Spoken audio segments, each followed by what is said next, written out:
everybody, and welcome to another Bedrock tutorial brought to you by me, Ardun. In this video we will be going over a two-way flying machine for sugarcane and bamboo farms. These are the supplies you will need.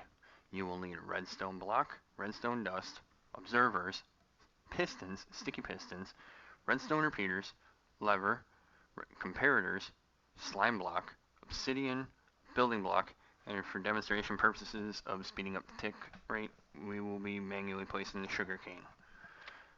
So, in this video, we will be going over how this all works. Here, you have the lever that controls the toggle system.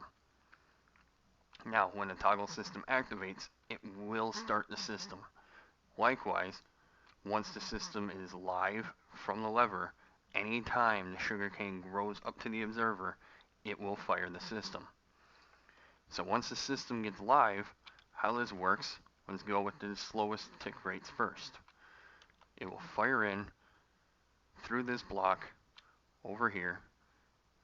The redstone block will get moved over, and at the same time, by like maybe a tick or two slower, that piston goes up and then fires and moves that observer up there. Then, with an 8-tick delay on that one, it gets moved back. Now how it gets away with it is this gets moved out of the way after a 4-tick delay. And this is set up on a 20-tick delay. I actually never counted it until now. Once it activates, it fires off and goes to the other side. How this all works is a lot of timing. The flying machine itself, you get sticky piston up top, regular piston on bottom for both. Your driving side, the side that's doing the pushing, you want it firing on the normal. In this case, you can see it was coming from the other way.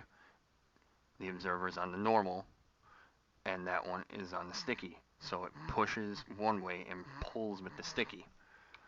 When it gets down here, it will undergo a similar system where it will move the observers back automatically from when it comes over there.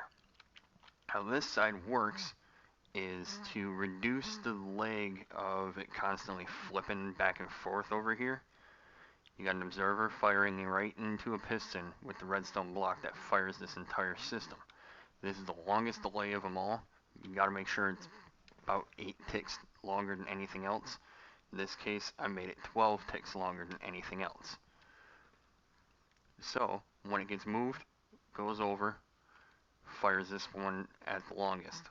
It does a similar mechanism as the last one where it goes down, has what I call a Bedrock T flip-flop, that goes and fires it, shortens the pulse up, and sends it through. Does the same exact thing as over there where it moves the redstone block and it has a slight delay for this. The reason I also use a repeater right there is because with it being a redstone dust on that block, it will actually power that block and not move the piston quite often. Then again, 8-tick pulse moves the redstone block back, and that's how it fires. So in this video, we will go over how this all works. So, as demonstrated, when it gets moved, it sends the entire system up, sends the pulse, sends the machine down. It will do the exact same thing when it gets fully grown.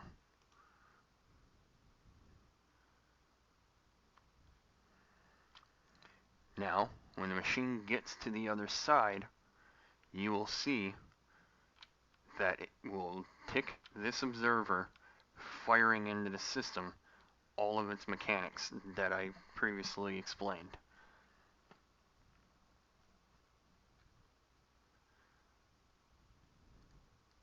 There it goes, and done.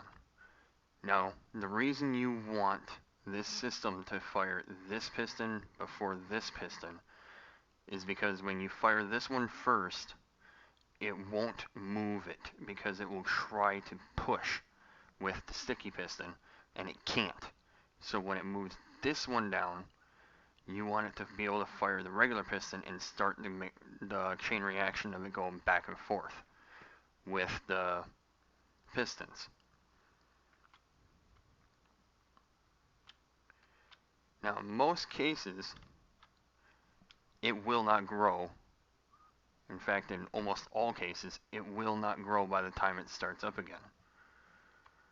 So, it will grow, it'll come through, it'll knock it down, and it will fly away.